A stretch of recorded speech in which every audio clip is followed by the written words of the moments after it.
Many of us teachers are super fortunate to have one-to-one programs with laptops or iPads or Chromebooks, but not all teachers are in that situation. In today's episode, we're going to take a look at a classroom that has a traditional computer lab setup and talk about what teachers can do to help promote collaboration. Let's check it out.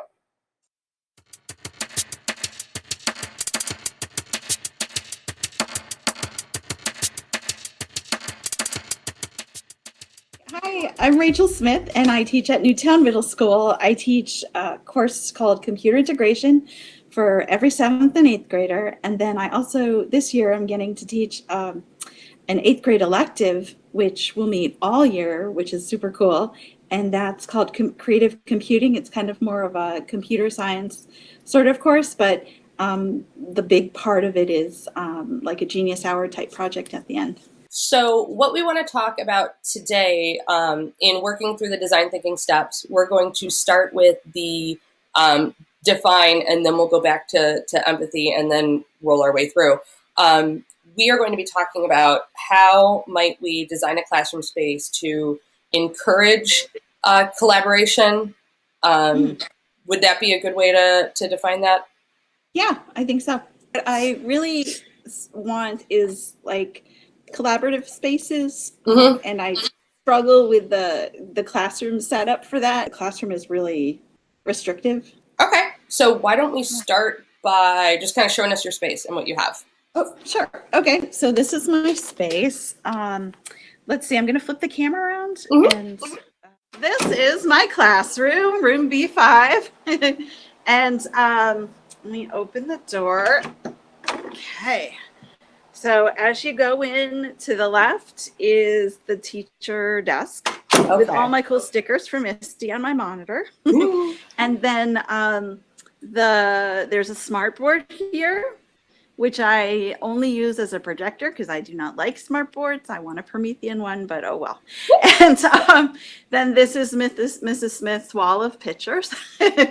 And then here are the desktop computers. Okay. And what I struggle with is that there's 25 of them, and on the walls are these drops that where to connect to the internet, and the tech department is not going to move them.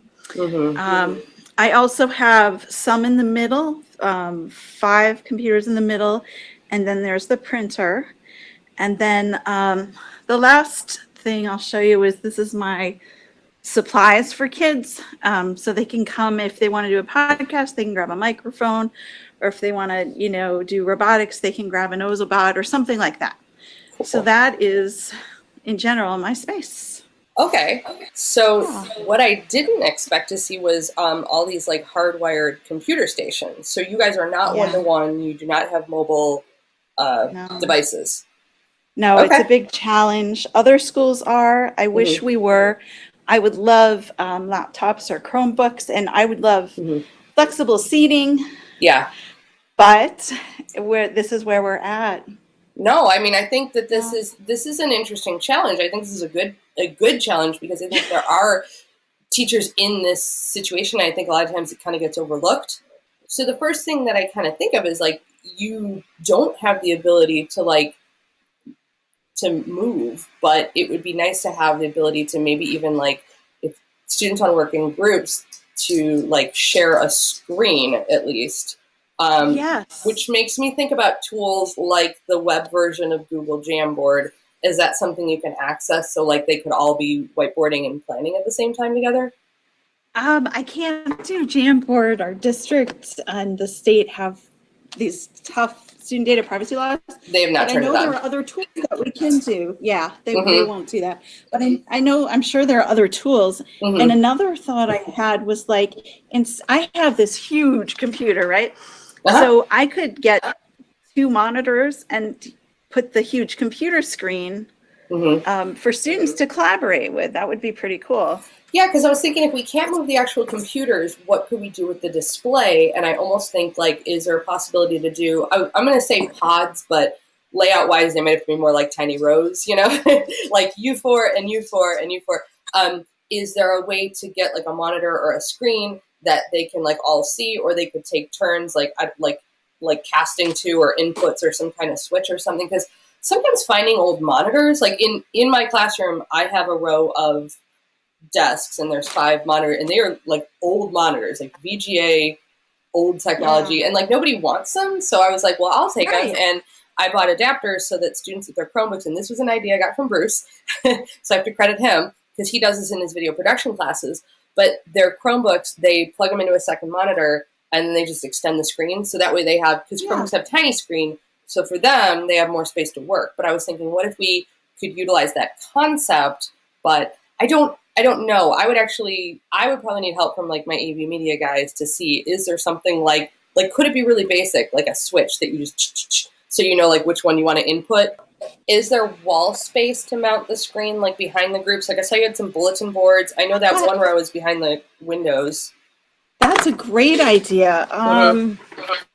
Well, yeah. So let me take you around this part of the wall here. I'm going to mount a cabinet for a wall-mounted cabinet for iPads and Kindles, and also all the little like, I don't know, Ozobots and Cublets and stuff. So that part is taken, but I have this space right here, and there's even some sort of a hook up there. We can cover up the wall crack. I know. And then also this space, the bulletin board can go, and then I have this space here. So I like the idea of it kind of being in the corner. Yeah, you could have like at least 2 little stations or something that if they broke up, you know, or like small group presentations. Well, here's the other thing. Depending if we want to get really fancy, and this would definitely, we would need help of somebody else because I don't understand all the wiring of how it works. But I have heard of classrooms that instead of having like a main display, like you have your smartboard and you said you're not jazzed about it anyways, there are classrooms that instead of having a main display, have several smaller displays around the room. And think about like a sports bar. They all put the same game on, you know, but like depending on where you're looking. So what if we eliminated the front? I'm thinking like, again, I've moved directly from define now to ideating. Yeah, I know. We're skipping steps here. But my brain immediately went 10x and I'm like, okay, what if we eliminated the front of the room in the smartboard and we were able to kind of move some of the desks so that there was like a section there, because you have the drop for your computers. And what if like that was a display and then the other 2 corners of the room had a display, so that even when you wanted to do whole class displays, if you could kind of like take over those and then no matter where they were sitting. I think I can take my monitor and get it wall mounted and have an area. I might be able to get another one because this is a huge monitor and I got it on clearance at Staples for $99. It was like crazy. So that's very doable. I bet we can find wall mounts on Amazon for not that expensive either, you know? That's like a good idea. Yeah. I bet that would. So that's one thing I'm thinking, just to overcome that part. I mean, the other half of the like collaboration stuff, because we can't make the computers, would be what kind of collaboration can we do away from the computers that then we can take back to the computers. So I think about things like handheld whiteboards, like even the dollar store has those ones, they have like a little handle on them and like, something like that. And then have you seen the Rocketbook beacons that just came out? No, I know what Rocketbook is, but I don't know what's the beacon. All right. Think about like photo corners, like those black photo corners, like old photo albums, and you would like stick the things there. Okay. So they're bright orange and they're corners, but they're adhesive, and you stick them on the corners of your whiteboard, and then you would scan it just like you would a Rocketbook page, and it turns it digital. But you don't have to use it for a big whiteboard. I mean, the idea is they're repositionable. So even if kids are using handheld whiteboards or something, you could just lay the corners on it and scan it and then pass them along. You know, something like that, I'm thinking. Or just the printable Rocketbook pages. Like those could also work for doing work away from the computer, but then digitizing it so then they can work. So they can do the collaboration away from the computer, you know? And then because we're tied to that one, you know, that's what I'm thinking. So I didn't even know there were printable Rocketbook pages. Oh, yes. In fact, the notebook and pens. Oh, yeah. There are printable pages and they're free. So, yeah. Even better. I'm gonna link those below. I need to talk to you about another thing we collaborate on. I'll just show you. Like I have all these, let me show you. I have all these things, I call them my toys. But there are times when like I want the kids, or the kids will take these things like let's say the cubelets or the makey makeys, and not the makey makes, say the cubelets. It's not really something you do with a computer. Mm-hmm. So they're always like, or using the Ozabots, we don't do it on the computer just Mm-hmm. because of student data privacy. So they're on the floor here. Mm-hmm. And like with the Ozabots, then they're marking up the floor by accident with the markers, or they'll want to go outside in the hallway because there's Yep. space. And then I'm like standing in this door and monitoring the hallway, and I'm monitoring in there, and Same. it's tough. But if Mm-hmm. you have a class of 25 in this space, you know, Yeah. so I'm not sure how to tackle that. So I'm looking at this stuff, and I think um, we have a few options for when. So you're talking about big classes and not a lot of space, because I also do what you do. I don't have a lot of like empty floor for when we do robots, so I do work in the hallway a lot. Um, Yeah. Sometimes from a classroom management perspective, it might be better to literally take the whole class out into the hallway so that they're all in one place rather than doing half and half. And I know that that's like, I don't know how your other teachers feel. I mean, I'm in the basement, so I'm pretty like isolated and nobody really, balks at anything I do, which is nice. But I do a lot of stuff with blue painter's tape. So you could actually like kind of tape off, like, this is where you work, this is where you work, this is where you work. Oh And my even when gosh. kids are walking up and down the hall, it's not going to affect anything. And because it's blue painter's tape, my maintenance guys don't want to kill me. Um, That's a great idea. yeah, and you could do that in your classroom too if you were going to utilize both spaces. So here's where that idea started, because I have Spiros, and we used blue painter's tape to create a maze in the hallway for the cool. Spiros. And the side effect, the hilarious side effect of that was, because we have those large, they're probably like 18 inches, the floor tiles, like 18-inch square floor tiles, so they're pretty wide. But for a Spiro, when the kids aren't totally accurate, it's like a nice wide space for them to like go through. Passing period hit. I have this maze in the hallway. Kids start walking down the hall, and all of a sudden they're like, they're like going through the maze, and it was the funniest like experiment in human behavior ever, because we thought it was really funny, and then we started like, if the kids didn't do it, we were like, excuse me, you have to go back and go through the maze. That's protocol. And then we just started messing, and they would laugh at us, and we'd be like, maze violation. So they would, so that's a fun thing. But that's a great idea. But the problem with that is then you're either you or a group of students is creating one maze, and then it's kind of down because you can't like take it up and down and up and down. The good news would be if you were grading, say, like the code that they write, you have like your one solution more or less, and you would be able to see if the kids met it or not because it's one maze they're going through. The alternative to that would be the other thing I've been doing, which is Walmart vinyl picnic tablecloths. Just a regular tablecloth. Yeah, but I'm talking about that picnic check is really a giant grid, a giant graph. So students can put tape on the tablecloth and make their own little like mat or maze. But because it's a tablecloth, they can fold it up and put it away. Yeah. I love the idea of the well-mounted monitor and like the pod or like the area for collaboration a lot. And I love the blue tape, the painter's tape. That's such a good idea. And like, so you were saying about the tablecloths, you can put the tape on the tablecloths. Yeah.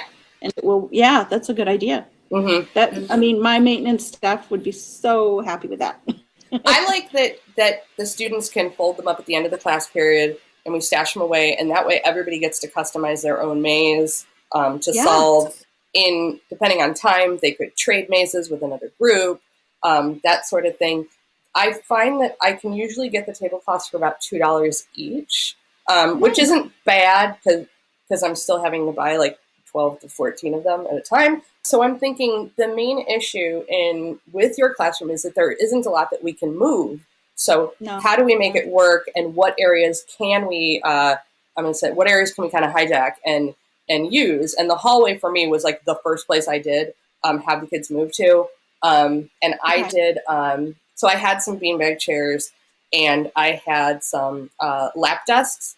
That was another thing that I got. And when I first got them, I actually asked families, like, do you have one around the house that you could donate? So I know you don't have individual devices, but if they were working on the iPad, sometimes they like having a little lap desk, and they'll sit out in the hallway, against the wall. It's just because it's a different environment for them. They like that. I mean, the other thing would be Sometimes you can find those like lap trays, like those plastic ones. Sometimes Michael's has them on sale, and they have like the like bins on the side.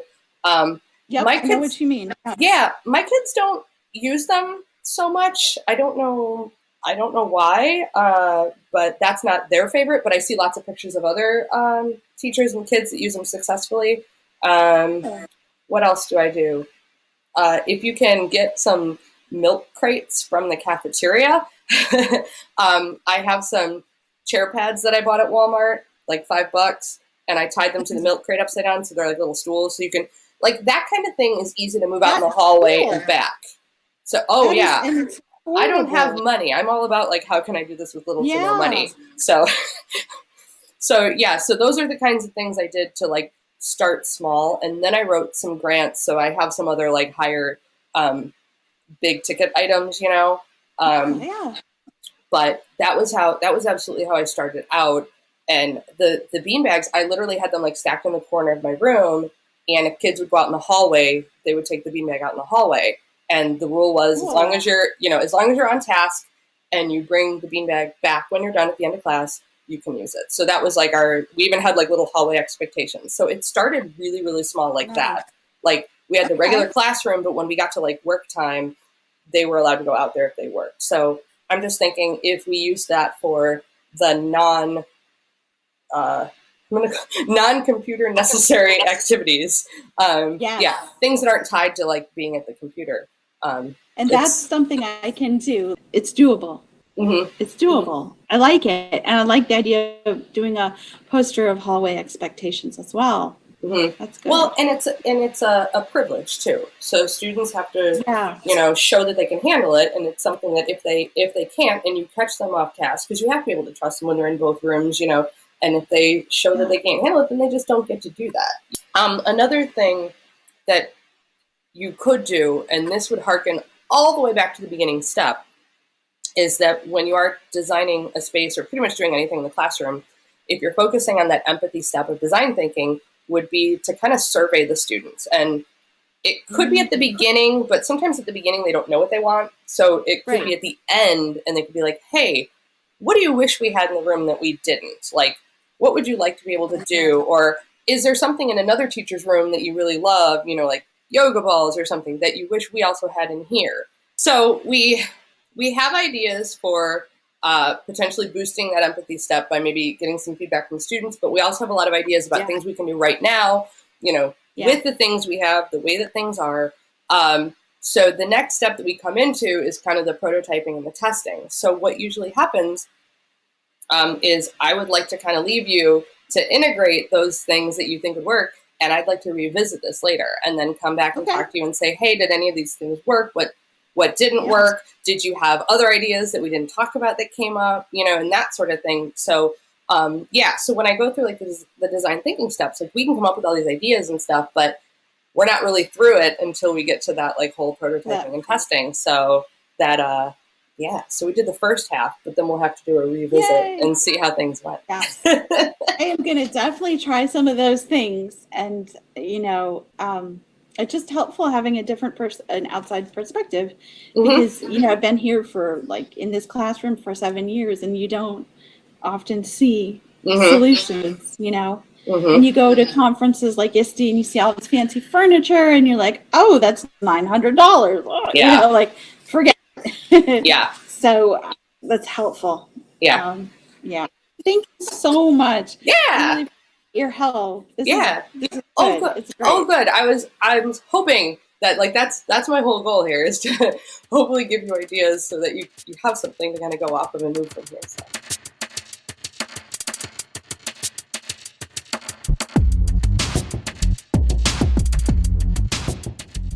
Be sure to subscribe to the Reset EDU channel for the latest project updates and episodes.